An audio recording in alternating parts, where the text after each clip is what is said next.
We're called to raise up a what? Can't hear you. Because nothing is truly yours until you understand it.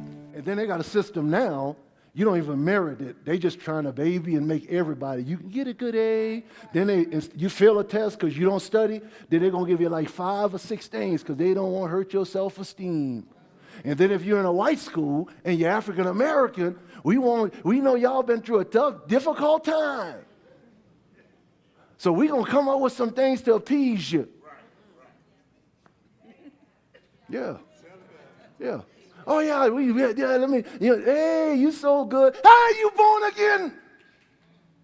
You ain't no Negro. Negro means black. It was a derogatory term when they called you a nigger. So we have accepted in our community to call each other niggers.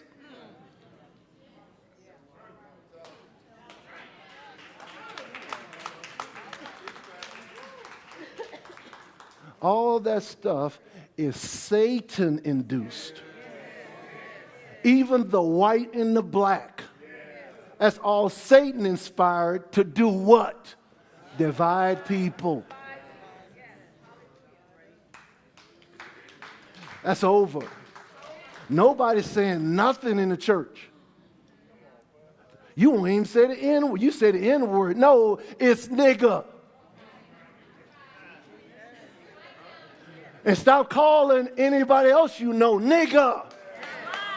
Because once that get in here, gets in your soul, you will begin to behave based on what you believe. And what you say out your mouth is what you believe. I ain't black. How could you say I'm black? This color is black.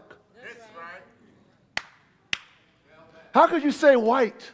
Where this lady here, this lady right here, my sister? They call her white. You got a white shirt on. You got a white, no, that's kind of cream. You got a white shirt on. Stand right here so they can see on TV. Put her, stand up, please. I don't mean to embarrass you. No, you stay right there. You just showing, let the camera see. Can y'all see this? Turn around. This is white. This is not.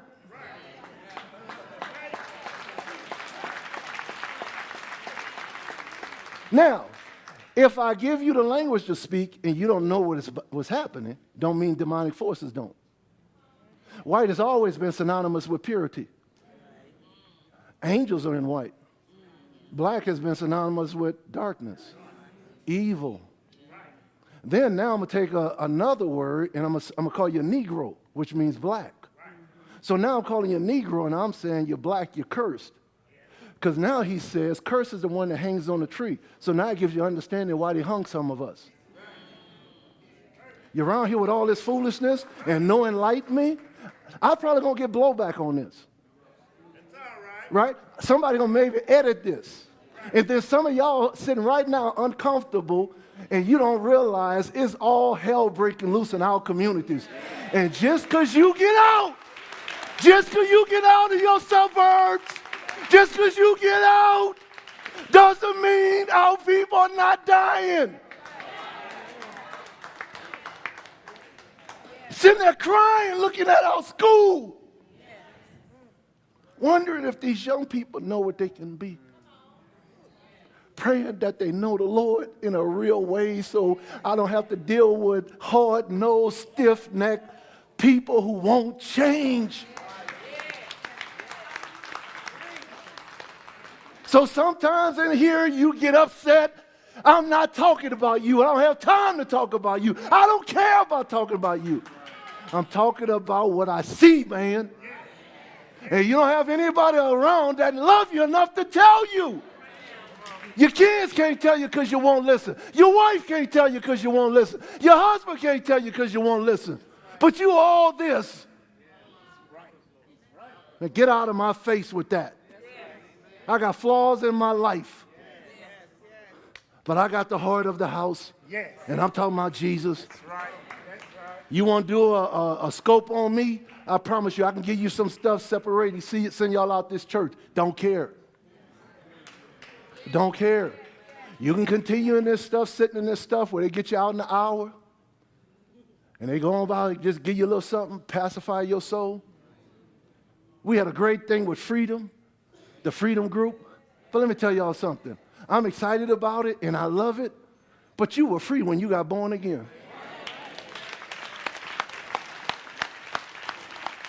And there's an enemy out here that always wants you to think you need something else. You need something else. I need to read another book. I need to go to another conference. When you already been set free. And as long as I get you to believe it's somewhere out there and not in here, here's another thing I prayed to him. I said, Lord, help them to know it's not what's on them, it's what's in them.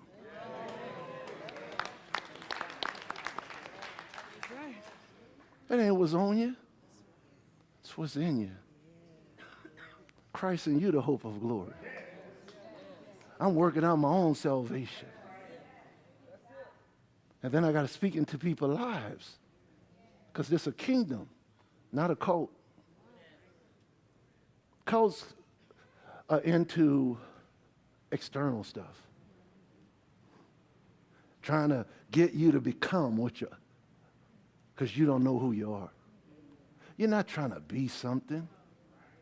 You already be. If any man be in Christ.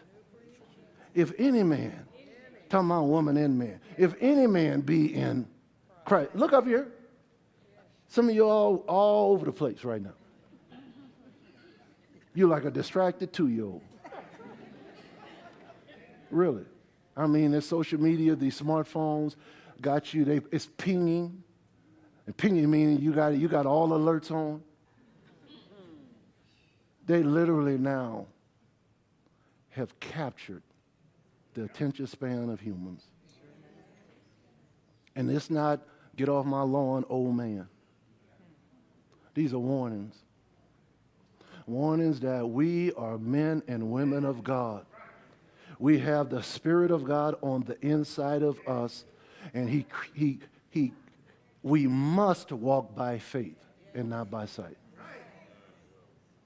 Must. God is a God of multi-generations. He's a God of Abraham, Isaac, and Jacob. He always thinks multi-generations. So what he attempts to do in one generation is to get freedom in somebody in that generation so they can now bring freedom to generations of kids they'll never meet.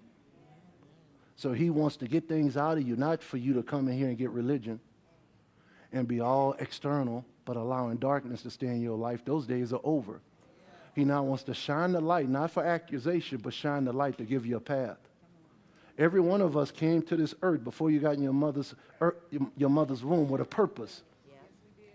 You got a purpose. All of the world is set up for your purpose. And that's the path.